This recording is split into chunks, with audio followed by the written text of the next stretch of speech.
behalf of the President of the United States, the United States Army, and the grateful nation, please accept this flag as a symbol of our appreciation for your loved ones' honorable and faithful service.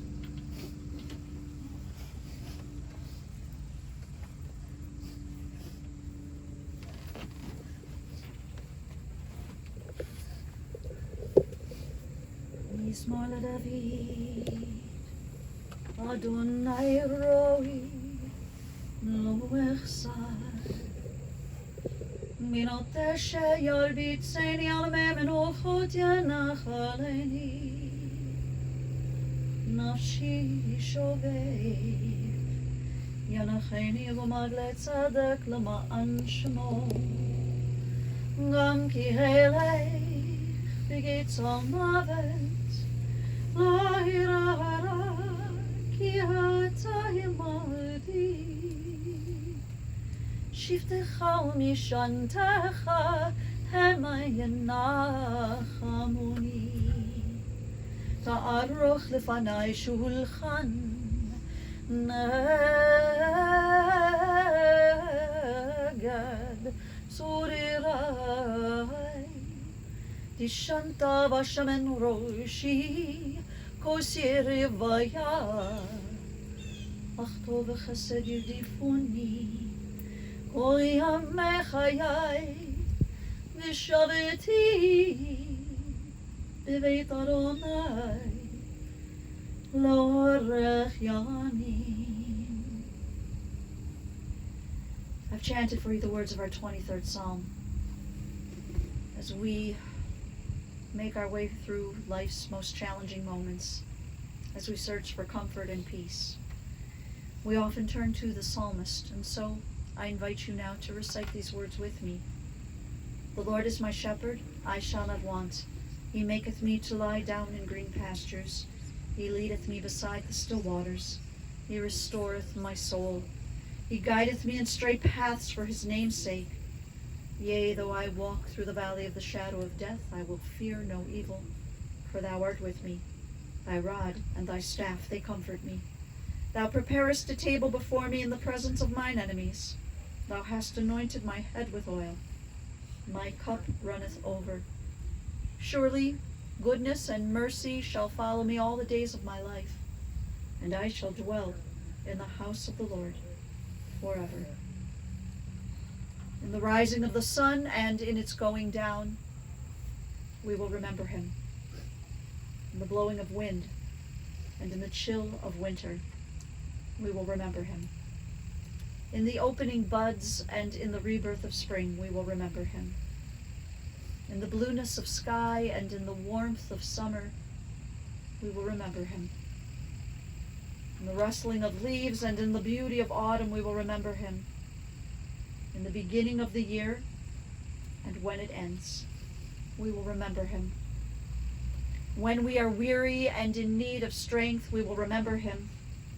And when we are lost and sick at heart, we will remember him. When we have joys we yearn to share, we will remember him. So long as we live, he too will live, for he is now a part of us, as we remember Herbert Weltman. To you, Barbara, to your children, Rick, Debbie, and Melissa, also to Lisa and Dan, to your grandchildren, Hannah, Matt, and Zane, to his sisters-in-law, Rosemary and Diane, to his nieces and nephew, Mandy and Jeff, Karen and Julie, and to all the members of the family, and to so many dear friends, those who are able to gather with us in person, those who join us virtually, to all the family and friends. We are here today to remember, but also to celebrate the life of your beloved Herb. Our sages in their wisdom have taught us that birth is a beginning and death a destination, and life is a journey from childhood to maturity and from youth to age, from innocence to awareness and from ignorance to knowing, from foolishness to discretion and then perhaps to wisdom, from weakness to strength, or strength to weakness, and often back again. From health to sickness, and back we pray to health again.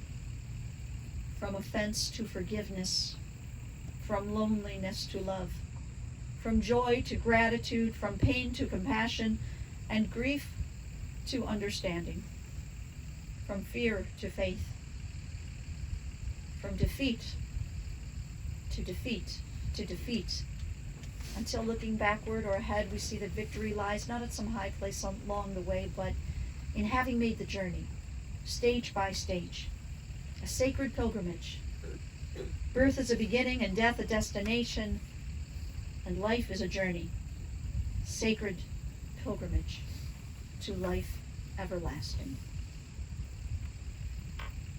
Herb's journey of 86 years began here in Cleveland. He was born on September 4th, 1934, to his Russian-Romanian immigrant parents, Louis and Molly Weltman. Herb, along with his older brother, Harry of blessed memory, grew up in a small apartment in Cleveland's famed Glenville neighborhood. His mother, Molly, was a homemaker, and his father, Louis, was a truck driver who delivered for the Wonder Bread Company. Herb's formative years coincided with some of the most challenging years in our nation's history, and during this time, his family also endured their share of struggles and challenges. His youth and teen years were filled with endless hours playing all kinds of sports with his friends. Herb was particularly skilled on the field and on the court, in baseball and basketball, and he played as the center for Glenville High School's football team. Following his graduation from Glenville in 1952, Herb went on to attend Bowling Green State University for 1 year. And following that, he enlisted in the United States Army and served our country during the Korean War. During these 2 years of service, he was stationed in Germany. And over the years, Herb would love sharing stories from this time in his life.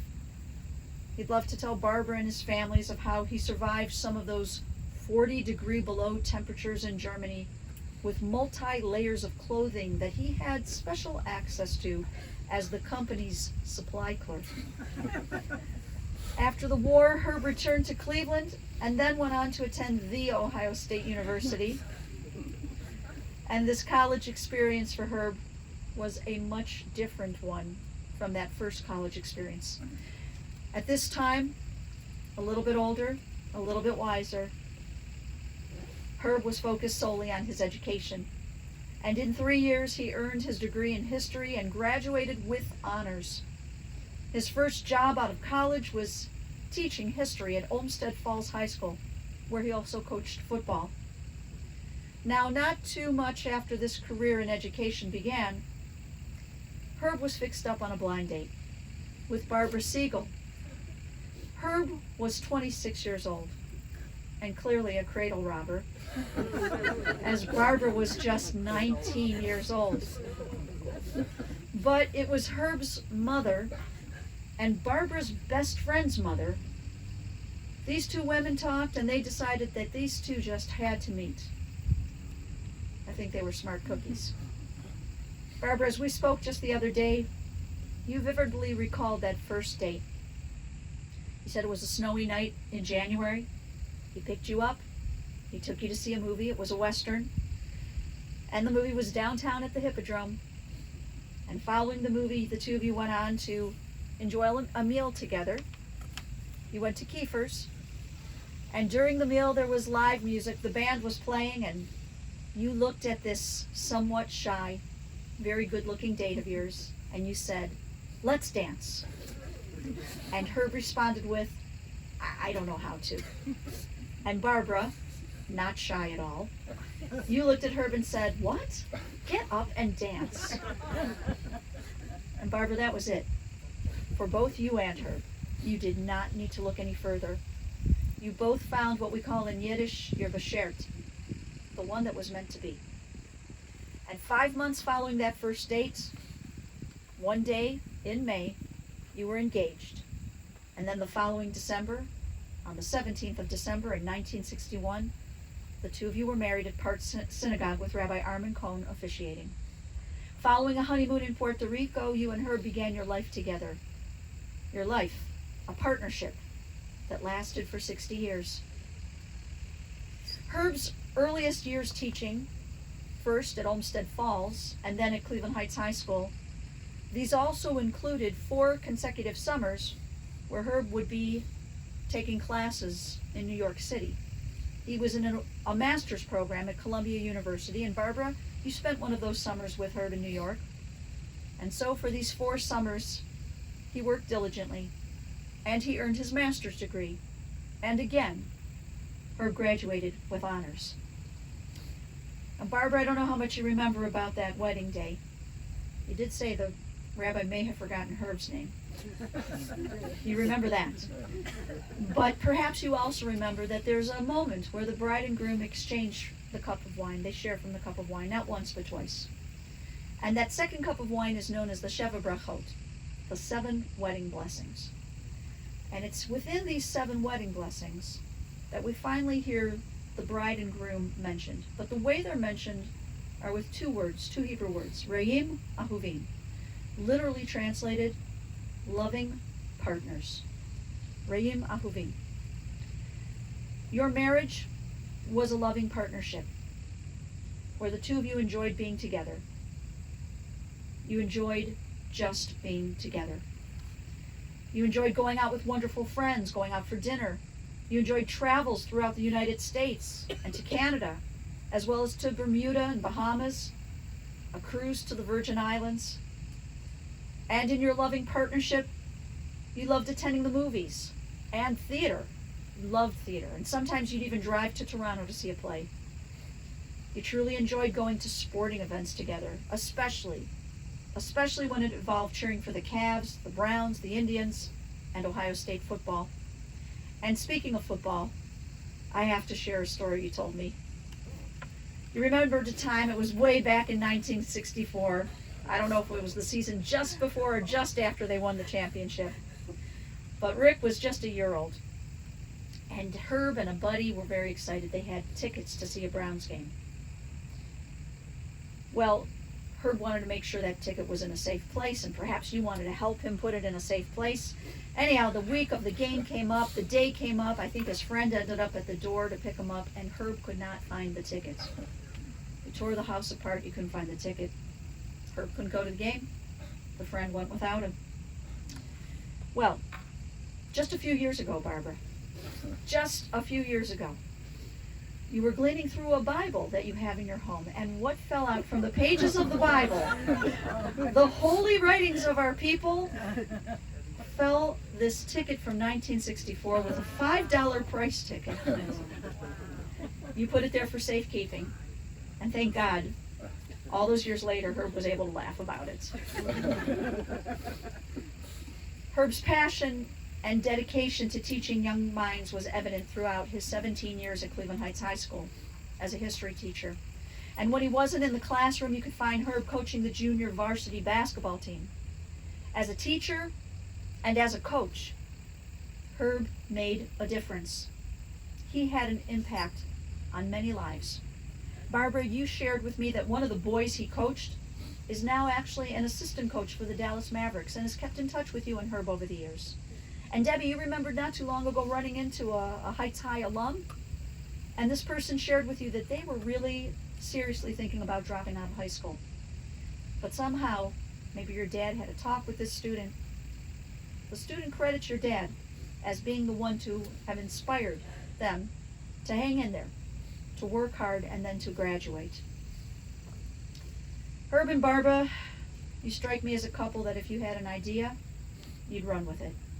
You kind of had this adventurous side. And you, Barbara, you and your partner, your loving partner, you decided to enter into the restaurant business.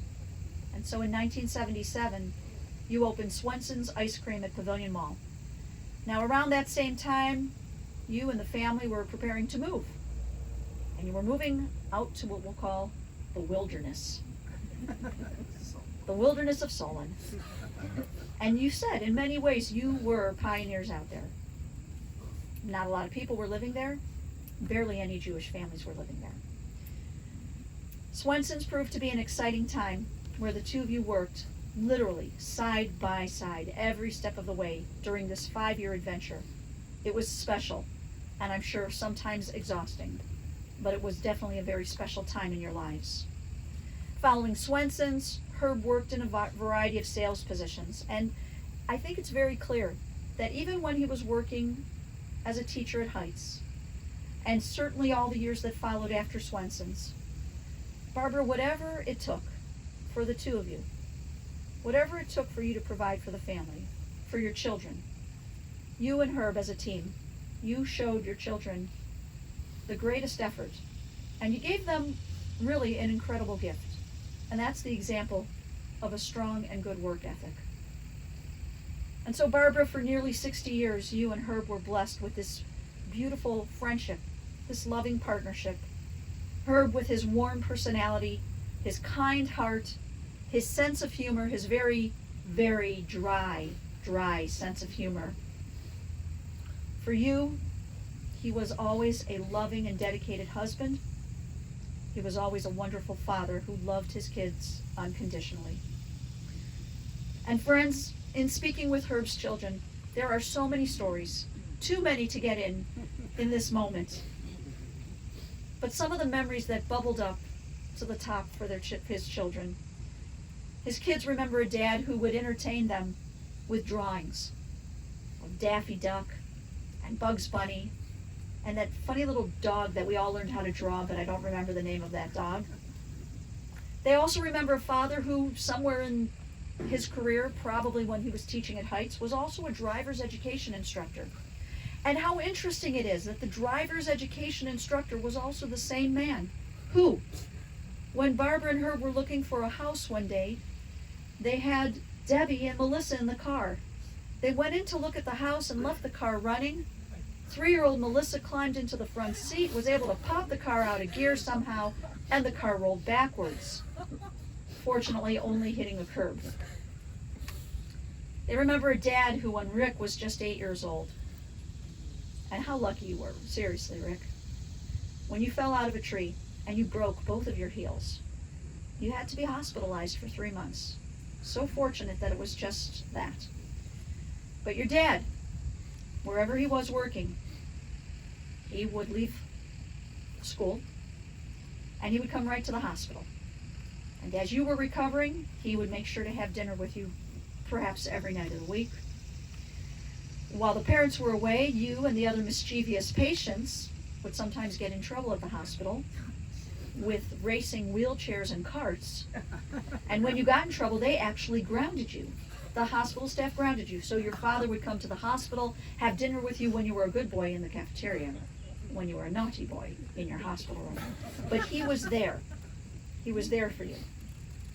And you felt it. You felt the love and the support. And Debbie, you remember these life lessons that he taught you and your brother and sister. But when it was your dad giving the life lessons, he always tried to add a dose of humor into the lesson. Like he'd have these quotes, and he'd kind of doctor the quotes. You'd think you know what he was going to say, and then he'd throw a little curveball. Like when he would say to you, if maybe you were going through a rough time, or maybe you messed up on something, he'd say, those who don't learn from the past are destined to repeat 3rd grade. Melissa, you remember how special it was for you to don the uniform that said Swenson's. The Swenson's sponsored softball team. This was really special for you.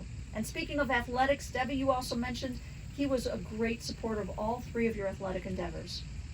No matter how good you were, or Debbie, how good maybe you were not, but he supported all 3 of you.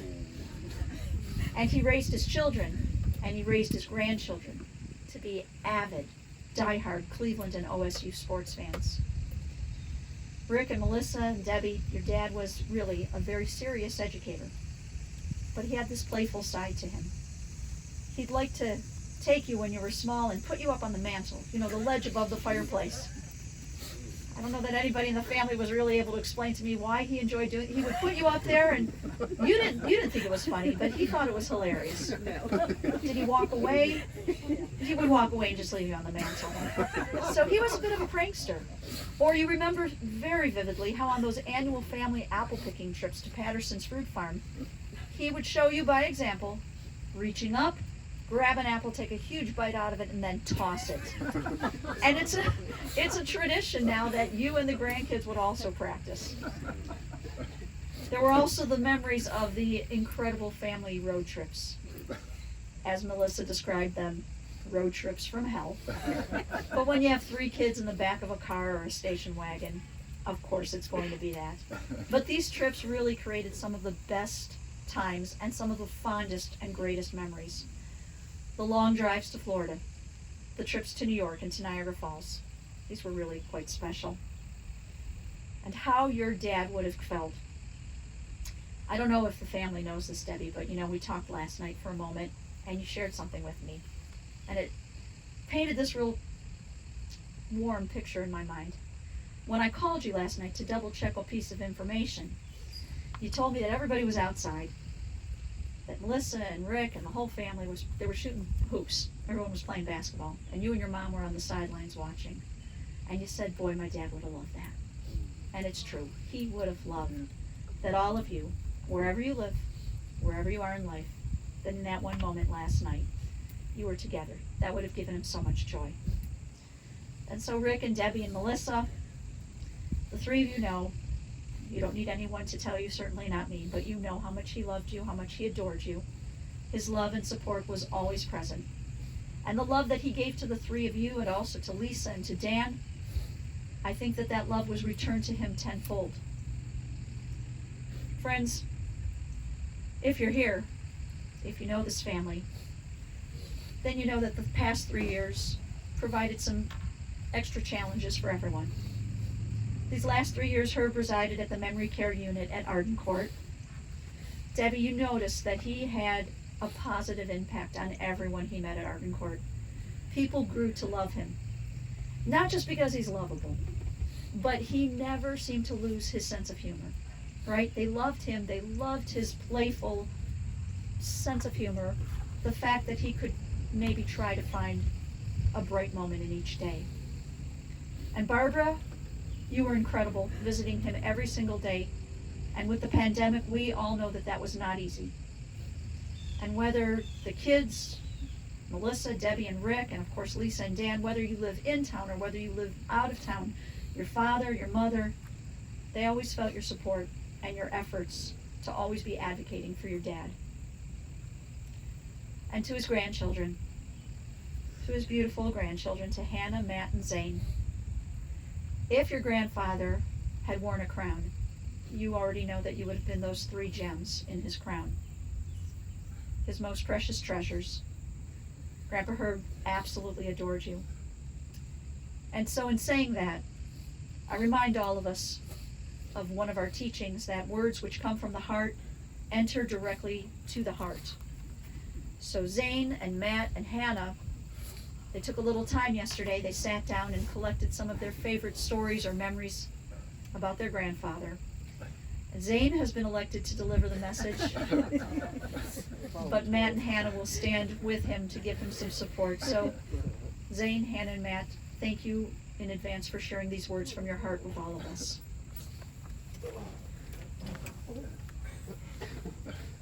You stand there. All right. And Matt and Hannah, you can stand on either side of him, okay? Have you guys stand on each side of him. Hi everyone.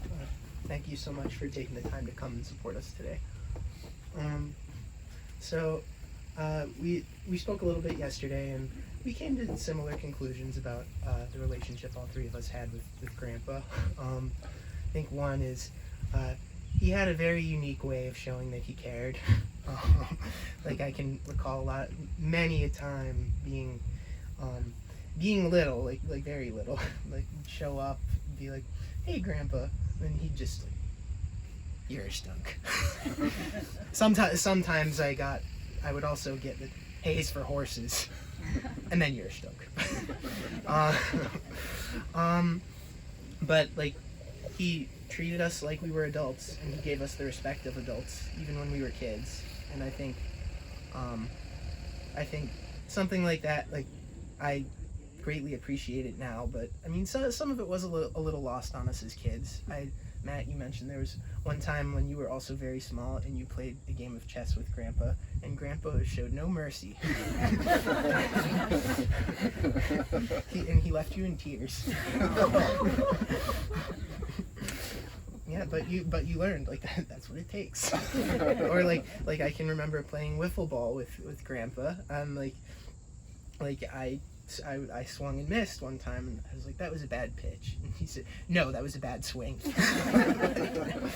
Like, Grandpa was tough, but it was because he believed in us, and like he knew we had the potential to be great, even when we didn't necessarily believe it ourselves.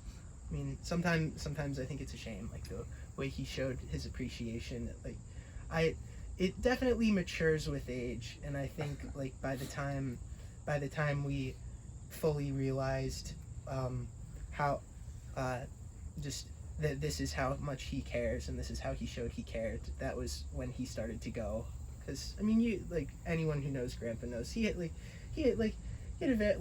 very unique sense of humor and way of communicating with people, and like, of course, as a kid, that's all like lost on you a little bit.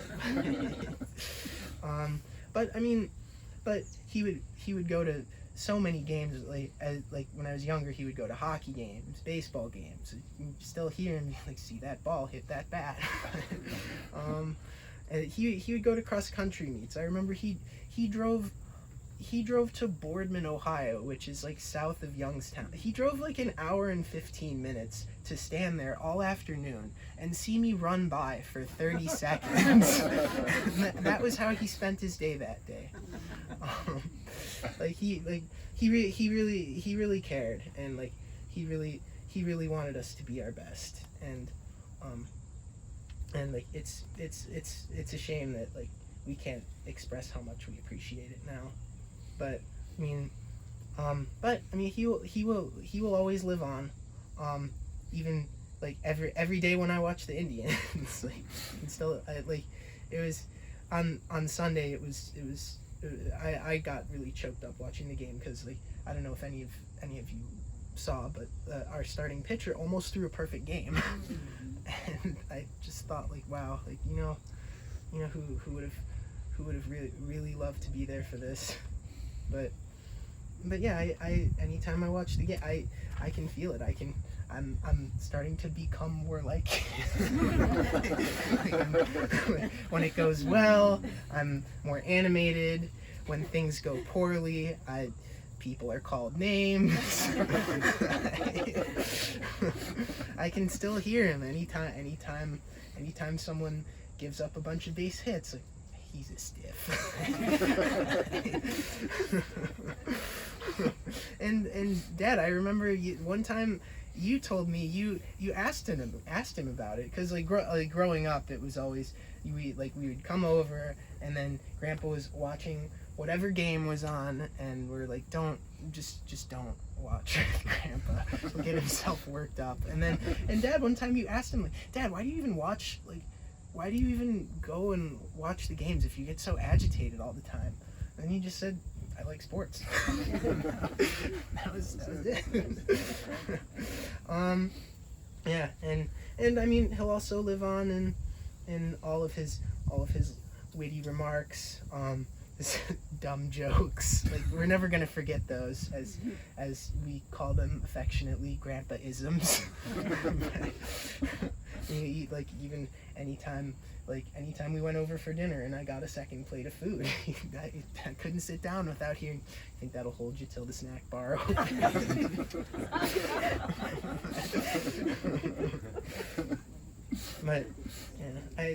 But that is all to say, Grandpa cared about all of us very deeply, and even though it was hard for us to understand, we know now how much he cared, and the way the things he cared about, that's like they'll leave an indelible mark on the family, and we'll carry those with us for the rest of our lives as well. So thank you everyone. Thanks for being here. Beautiful. Thank you, Zane.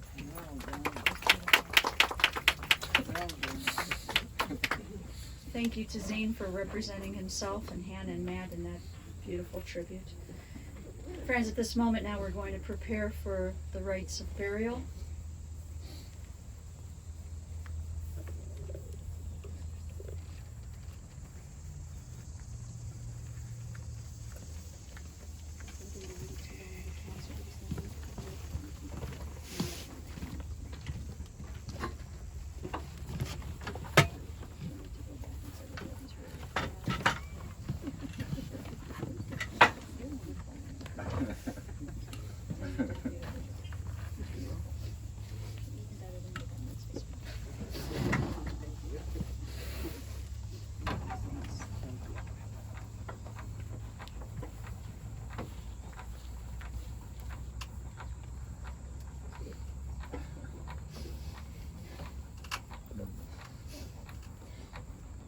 Friends, I'd also like to share with you that due to the situation with the virus, there will be no formal Shiva. There will be no visitation back at the house. But for anybody who is considering making a contribution in memory of Herb, the family has suggested that you might think about the Alzheimer's Association.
Friends, as you are able, I invite you to please rise.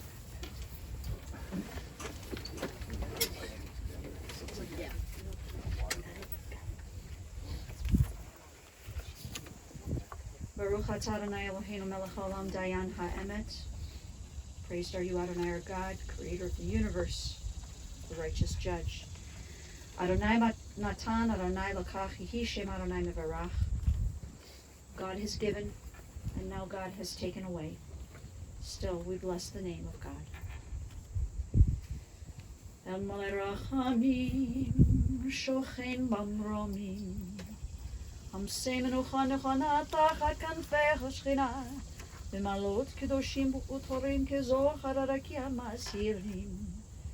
Et nishmat yakirenu shehalach le'olamo began eden tehei menuchato. Anna b'harachamim asireihu v'seiter kenafecha le'olamim, v'titror b'tror hachayim et nishmato. Adonai hu nechalato, v'yanuach b'shalom, al mishkavo, v'nomar, Amen.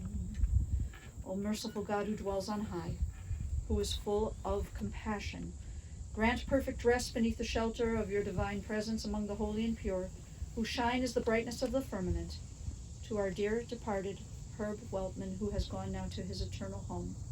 May Herb's soul be bound up in the bonds of eternal life, and grant that his memory inspire all of us to noble and consecrated living. And to this we say, Amen. We now turn to the words of the Kaddish, and we recite together. Yitkadal v'yitkadash shemei Rabbah, v'yalma tivra chirutei, v'yamlich malchutei, v'chayechon u'v'yamechon u'v'chayei dechol Beit Yisrael, ba'agala ubizman kariv v'imru, amen. Yehi shmei rabba mevarach leolam olamei almaya. Yitbarach v'yishtabach v'yitpa'ar v'yitromam v'yitnaseh. V'yitadar v'yitalev v'yitalal shmei dekudesha v'richu. Le'ela min kol birchata v'shirata. Tushbechata v'nechamata. Damiran v'yalma v'yimru, amen. Yehi shalom rabba min shemaya. V'chayim aleinu v'yal kol Yisrael v'yimru, amen. Ose shalom bimramav, huya ase shalom. Aleinu v'yal kol Yisrael v'yimru, amen. We pray that God, who makes peace in a high place, will send peace and comfort to you, the mourners, to Israel and to all humankind. And to this we say, amen. Vayashov hafar al haaretz k'shechaya v'haruach tashuv el ha'elohim asher natana. The dust returns to the earth as it was, but the spirit returns unto God who gave it. May the soul of Herbert Weltman be bound up in the bond of life eternal.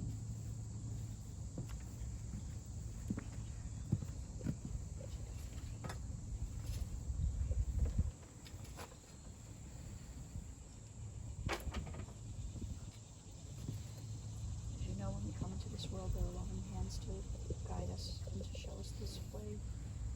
And when we exit from this world, we are told it should not be done in the hands of strangers, but rather in the hands of those who knew us and who loved us.